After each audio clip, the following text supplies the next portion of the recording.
Pardon? Tu ne vas pas me dire maintenant que tu avais pensé qu'il était vide.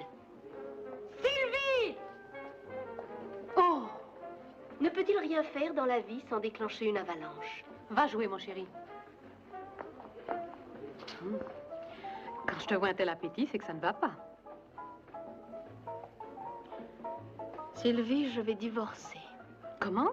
D'avec Charles? C'est le seul mari que j'ai. J'ai essayé d'y mettre du mien, mais... Mais quoi? Oh, je ne peux pas t'expliquer, mais je suis trop malheureuse pour continuer à vivre comme ça. Je regrette seulement une chose, c'est que tes déboires conjugaux ne tournent pas en Grèce. Mais je ne comprends pas. Pourquoi veux-tu divorcer? Parce que je ne l'aime pas. Et de son côté, il ne m'aime pas non plus. Mais ce n'est pas une raison pour divorcer. Avec un mari riche et avec ton élégance, il ne te sera pas difficile de te faire de nouveaux amis. Oui, j'admets que je suis venue à Paris pour fuir la vie provinciale américaine, mais ça ne veut pas dire que je puisse m'adapter à la vie française. J'ai une certaine répugnance à l'idée de divorcer, Sylvie. Mais si seulement Charles avait été sincère avec moi, c'est la seule chose que je demande aux êtres, la franchise. Mais avec Charles, tout n'est que mensonge et mystère. Il me cache quelque chose, Sylvie. Quelque chose de terrible. Et qui m'effraie. Cet enfant est à vous? Oh non. C'est le sien. Vous l'avez trouvé en train de piller une banque? Il jetait des boules de neige au baron Rothschild. Oh, merci. Est-ce que nous nous connaissons? Tenez-vous à ce que nous fassions connaissance? Je n'en sais rien. Et vous? Je connais déjà un tel nombre de personnes qu'il faudrait que l'une d'entre elles vienne à mourir pour que je puisse me permettre d'en ajouter une à la liste. Eh bien, si l'une d'elles disparaît, faites-le moi savoir. Lâcheur. Ça veut dire? Que vous êtes vite découragé. Viens, Jean-Louis, allons faire un tour. Je n'ai encore jamais vu un Rothschild, moi.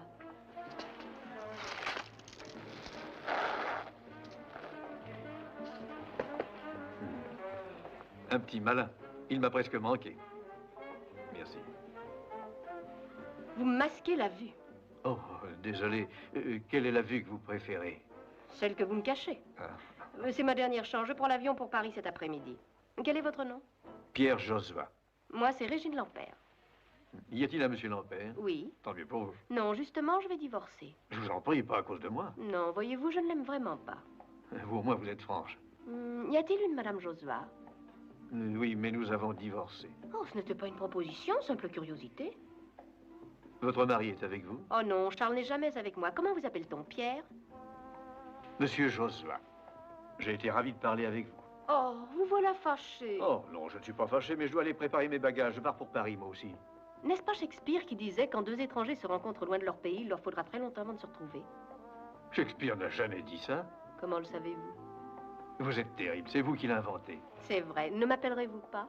Et vous êtes dans l'annuaire? Charles y est. N'y a-t-il qu'un seul Charles Lampère? Ah. Mon Dieu, je le souhaite.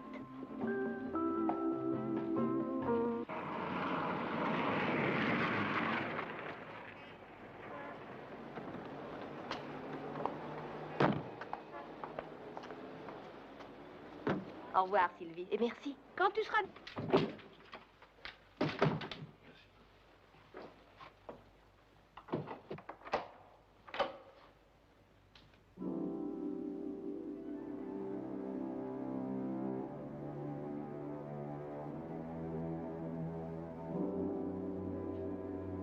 Honorine! Honorine!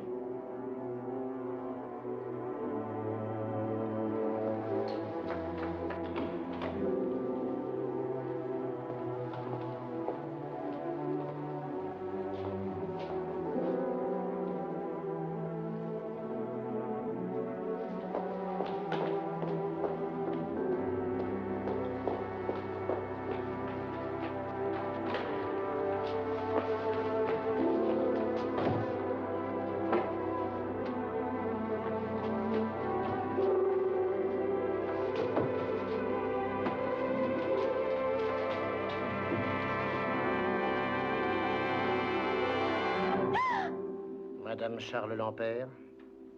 Oui? Je suis l'inspecteur Édouard Grandpierre, de la police judiciaire. Voudriez-vous avoir l'obligeance de me suivre, madame?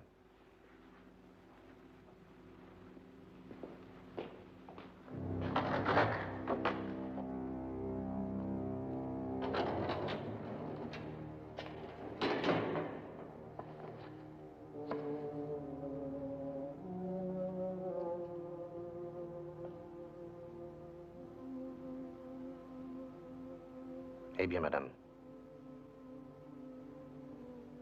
Vous êtes formelle. Vous l'aimiez?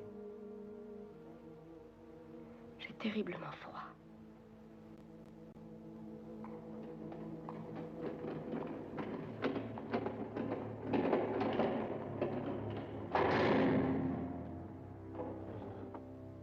Nous avons découvert le corps de votre mari près des rails du Paris-Bordeaux.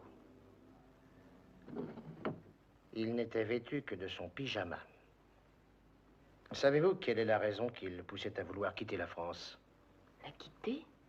Non. Votre mari possédait un billet de passage sur le Maranguapé. Le bateau est parti ce matin pour le Venezuela à 7 heures. J'avoue ne rien comprendre. Il était américain, votre mari? Suisse. Un Suisse. Sa profession? Il n'en avait aucune. Il avait une grosse fortune. Je le suppose, je ne sais pas. À combien évaluez-vous sa fortune? Je ne sais pas. Où était déposé son capital? Je ne sais pas. En dehors de vous, qui est son plus proche parent? Je ne sais pas. C'est absurde, madame. Totalement absurde. Je sais, et je m'en excuse. Vous permettez? Je préférerais que vous ne fumiez pas.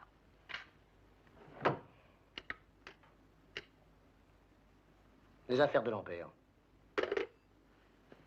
Mercredi dernier, votre mari a vendu tout ce que contenait l'appartement aux enchères publiques. J'ai bien dit tout. Cette vente lui a rapporté 1 250 000 nouveaux francs. En dollars, $1/4 million. Les autorités de Bordeaux ont fouillé le compartiment qu'il occupait. Il a été fouillé très minutieusement. On n'a pas trouvé les 250 000 $. Il n'a été trouvé dans le compartiment que ces quelques objets. Il n'y avait rien d'autre. Votre mari a dû partir très précipitamment. Un portefeuille contenant 400 francs. Un agenda, la dernière annotation qu'il a faite hier jeudi. 17 heures, Jardin des Champs-Élysées. Pourquoi là? Je ne sais pas. Peut-être avait-il rendez-vous. Apparemment. Un billet de passage pour l'Amérique du Sud. Une lettre, timbrée mais non cachetée. Adressée à vous. Puis-je la lire, monsieur? Ma chère Régine, j'espère que tu profites de tes vacances. Megève doit être agréable à cette saison de l'année. Les jours me paraissent très longs et j'espère te revoir bientôt. À toi, Charles. PS, ton dentiste a téléphoné hier, le rendez-vous a été changé. C'est peu de choses. Nous avons pris la liberté d'appeler votre dentiste. Nous pensions que peut-être il nous apprendrait quelque chose. Et alors? C'était exact. Votre rendez-vous avait été changé.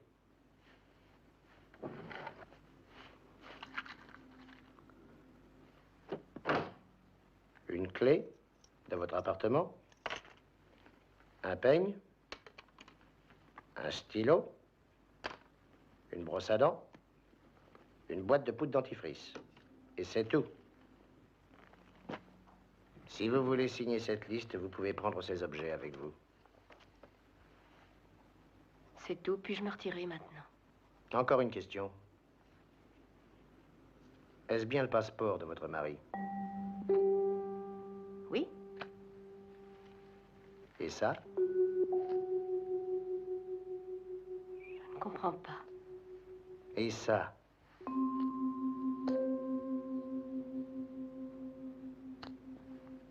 Et ça?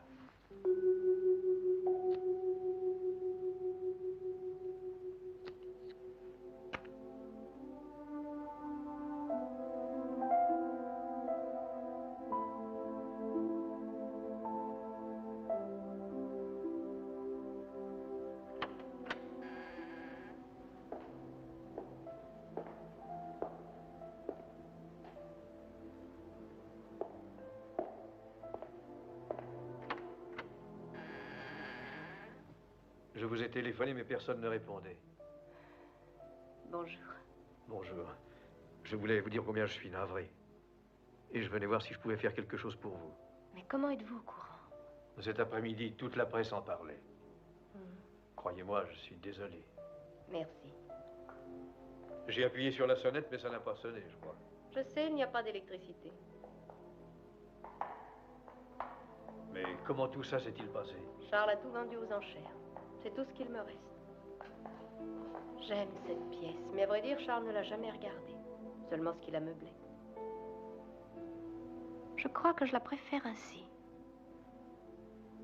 Et que comptez-vous faire? Essayer de reprendre mon ancien emploi à l'UNESCO, je suppose. Qui faisiez-vous? Je traduisais simultanément les discours, comme Sylvie. Mais elle traduisait l'anglais en français, moi le français en anglais. C'est ce que je faisais avant d'épouser Charles. La police pense sans doute que je l'ai tué. L'instant sans divorce, n'est-ce pas? Vraisemblablement. C'est terrible de finir de cette façon. Être éjecté d'un train comme un sac de courrier postal. Vous ne pouvez pas rester ici. Je ne sais pas où aller. Nous vous trouverons un hôtel. Pas trop cher, toutefois. Je ne suis plus une femme qui n'a que des loisirs, vous savez. Quelque chose de propre et de modeste. Et assez près de l'UNESCO pour que vous puissiez prendre un taxi quand il pleuvra. D'accord? D'accord.